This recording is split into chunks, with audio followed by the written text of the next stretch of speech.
ഏറ്റവും നാശമായ കാലഘട്ടത്തിൽ കയത്തിൽ വീണ മനുഷ്യനെ പിടിച്ചുയർത്തിക്കൊടുത്ത ദൈവത്തെ തിരിച്ചറിയാൻ പറ്റാത്തവൻ, കാലങ്ങൾ അവൻ്റെ ഇഷ്ടത്തിന് ജീവിച്ചിട്ട് ഏതെങ്കിലും ഒരു രാത്രിയിൽ അവൻ്റെ കുടുംബത്തിലോ ജീവിതത്തിലോ നിക്കക്കള്ളിയില്ലാത്ത തകർച്ച കടന്നു വന്നിട്ട് അപ്പോൾ അവൻ അത്ഭുതത്തിന് വേണ്ടി വിളിക്കുന്നവന് കൊടുക്കാനുള്ളതല്ല ഈ ശുശ്രൂഷ, അത് കൊടുക്കുകയില്ല.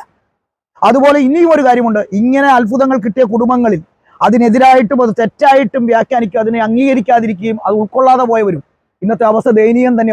പലർക്കും എൻ്റെ മുഖത്ത് നോക്കി പറയാൻ കഴിയുന്നില്ലെങ്കിലും എനിക്ക് പ്രാർത്ഥിക്കുമ്പോൾ അവരെക്കുറിച്ച് എന്താ അവസ്ഥ നന്നായിട്ടറിയാം.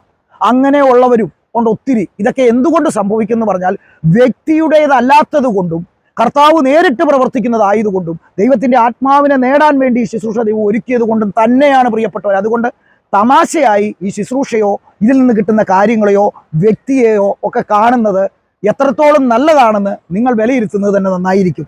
ഞാൻ ആരുമായിട്ടല്ല, ദൈവം എന്നെ ഈ പദ്ധതിക്ക് വേണ്ടി തിരഞ്ഞെടുത്തത് കൊണ്ടാണ് അങ്ങനെ സംഭവിക്കുന്നത് എന്ന് മനസ്സിലാക്കണം. ഞാനും നിങ്ങളെപ്പോലെ ഒരു സാധാരണ മനുഷ്യനാണ്.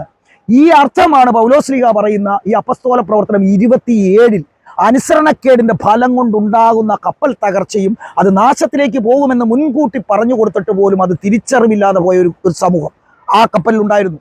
ഒരുപറ്റം ആൾക്കാർ അതിനെ നിയന്ത്രിക്കുന്ന വ്യക്തികളിൽ നിന്നുള്ള കാര്യങ്ങൾ സ്വീകരിക്കുകയും അതാണ് നന്മയെന്ന് ഉൾക്കൊള്ളുകയും ചെയ്തവർ പോകുന്നു. ആ കപ്പൽ പറഞ്ഞതുപോലെ തകർച്ച സംഭവിക്കുന്ന സമയത്ത് പൗലോസ്ലീഹായ്ക്ക് ദൈവത്തിൽ നിന്ന് ദർശനം കിട്ടുന്നു. നീ ചെയ്യേണ്ട പ്രവർത്തികൾ നിന്നെ കൊണ്ട് ഞാൻ ചെയ്യിക്കുകയും നീ ചെല്ലേണ്ടോടത്ത് നീ ചെല്ലുകയും ചെയ്യുമെന്ന് വ്യക്തത കൊടുക്കുന്നു. നിന്റെ കൂടെയുള്ളവരെ ഞാൻ നിനക്ക് വിട്ടുതരുന്നു. ആ വാക്കിന് അർത്ഥമുണ്ട്, നിനക്ക് ഞാൻ വിട്ടുതരുന്നു. കാരണം ദൈവം തെരഞ്ഞെടുത്ത പദ്ധതിയുടെ ഭാഗമായി ദൈവം വിട്ടുകൊടുക്കും.